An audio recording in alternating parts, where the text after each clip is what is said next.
Should books with sexually explicit content be in school libraries? If your answer to this question is no, then you agree with the government of Alberta's recent ministerial order on school libraries. If your answer is yes, then you agree with the critics who oppose this order. It is that simple.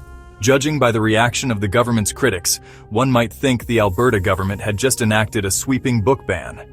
However, the guidelines announced by Education Minister Dimitrios Nicolaides are clearly targeted at sexually explicit content.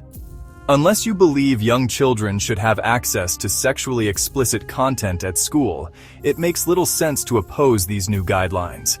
Lest one assume no school would allow sexually explicit content in its library, the Alberta government posted excerpts from 4 American books found in many Alberta school libraries. There is no question that the content in these books is sexually explicit, something any reasonable person can confirm.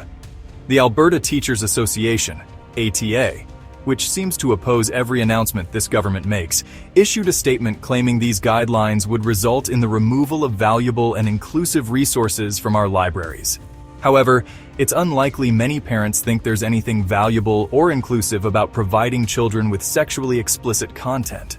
In its news release, the ATA also argued these guidelines would have a chilling effect on our schools and signal to students who are coming to understand themselves that some expressions of their gender and sexual identities are shameful and should be hidden away.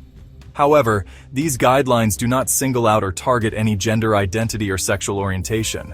Instead, the focus is entirely on books that contain sexually explicit content.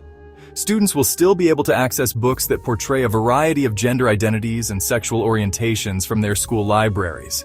Additionally, these guidelines do not apply to books that address topics such as puberty and menstruation. Critics argue that these guidelines impose an unreasonable burden on school boards and distract them from more important issues. However, there is nothing unreasonable about requiring school boards to make clear what criteria they use when selecting books for their school libraries. Frankly, this should have already happened years ago. Regarding the argument that these guidelines distract from more pressing issues in education, nothing in this announcement detracts from other current initiatives in Alberta schools. In fact, the announcement was made in July, one of the slowest times for the education system. If the government really wanted to distract from other issues, one might have expected this announcement to happen in September or October, when the school year is just beginning. In addition, some school boards have been vocal in their support for these new guidelines. For example, Nicole Buchanan, chair of the board for Red Deer Public Schools, spoke in favor of the library guidelines at a provincial news conference. As part of her remarks, she said, "This isn't about banning books or silencing voices. It's about recognizing that some content simply isn't appropriate in a K-12 setting." Buchanan is absolutely right. Just because some things are widely available to students outside of school doesn't mean they must be accessible within school. For example, as a teacher, I understand many students watch television shows and YouTube videos that contain plenty of profanity.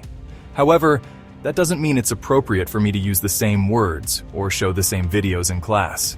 As a society, we recognize that schools have a responsibility to protect students and ensure they are exposed to positive influences. While we cannot control what students do outside of school, there is certainly an expectation that any content we provide to students in school is age-appropriate. This is true whether we are in the classroom or in the school library. The Alberta government did the right thing when it introduced guidelines for school libraries. There is nothing unreasonable about ensuring students, particularly those in elementary school, are not exposed to sexually explicit content in school. Parents and students deserve no less. The Alberta government has made the right decision.